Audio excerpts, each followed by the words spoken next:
اعوذ باللہ من الشیطان الرجیم بسم اللہ الرحمن الرحیم۔ السلام علیکم۔ آج اس ویڈیو میں ہم اسم نکرہ کی اقسام پڑھیں گے۔ آئیے اپنے سبق کا آغاز کرتے ہیں۔ اسم نکرہ کی 5 اقسام ہیں: اسم اعلیٰ، اسم صوت، اسم تصغیر، اسم مکبر، اسم ظرف۔ سب سے پہلے ہے اسم اعلیٰ۔ اسم اعلیٰ جو کسی اوزار یا ہتھیار کو ظاہر کرے، وہ اسم نکرہ ہے جو کسی اوزار یا ہتھیار کو ظاہر کرے۔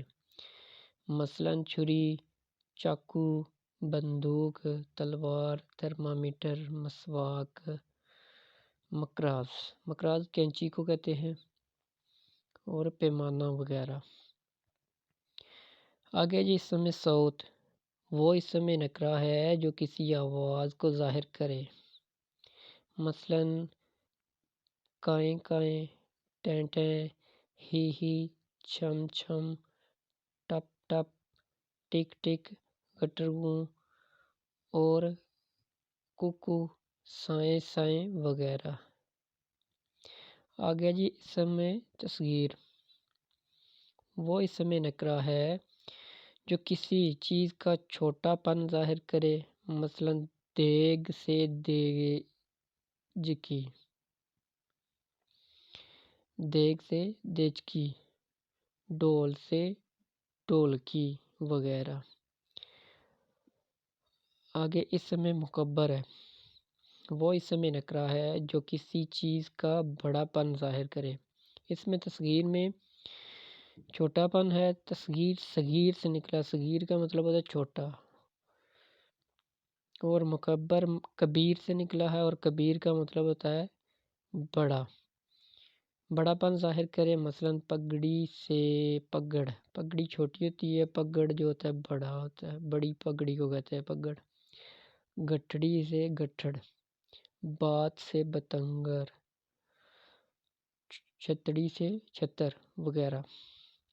آگے جی اسم ظرف، وہ اسم نکرہ جس سے کوئی جگہ یا وقت ظاہر ہو۔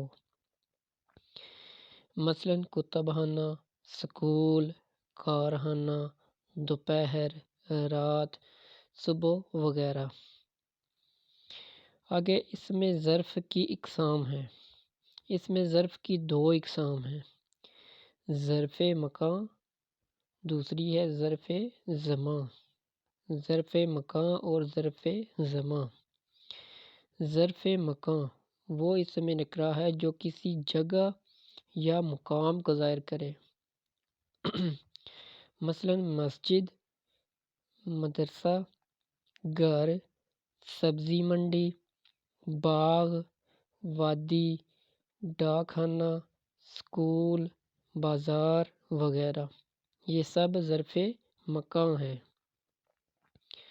دوسری قسم ہے جی ظرف زمان، وہ اسم نکرہ ہے جو کسی زمانے یا وقت کو ظاہر کرے۔ مثلاً دن، رات، سال، مہینہ، ہفتہ، منٹ، سیکنڈ، آج، کل، پرسوں وغیرہ۔ آگے ہے جی اسم کی اقسام باللحاظ بناوٹ۔ بناوٹ کے لحاظ سے اسم کی 3 اقسام ہیں: اسم جامد، اسم مصدر، اسم مشتق۔ 3 اقسام ہیں۔ پہلی ہے اسم جامد، وہ اسم جو نہ تو خود کسی اسم سے بنا ہو اور نہ اس سے کوئی دوسرا اسم بنے۔ مطلب بذات خود وہ اسم ہو لیکن وہ بھی کسی سے نہ بنا ہو اور اس سے بھی کوئی اسم نہ بنے۔ مثلاً درخت، چٹان، دولت، چٹائی، دروازہ، کھڑکی، ندی وغیرہ۔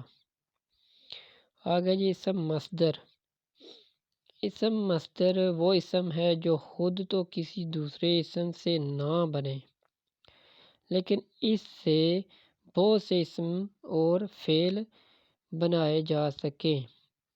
مثلاً رونا سے رونے والا اور رویا، پکارنے سے پکارنے والا اور پکارا وغیرہ اسم مصدر کہلاتا ہے۔ یہ اسم مصدر کی مثالیں ہیں۔ آگے جی اسم مشتق، وہ اسم جو خود تو مصدر وغیرہ سے بنے لیکن اس سے کوئی مزید لفظ نہ بن سکے۔ مثلاً لکھنا سے لکھائی، پڑھنا سے پڑھائی، سینا سے سلائی وغیرہ۔ ہمارا آج کا سبق یہاں ختم ہوتا ہے۔ نیکسٹ سبق کے ساتھ دوبارہ حاضر ہوں گے۔ اللہ حافظ۔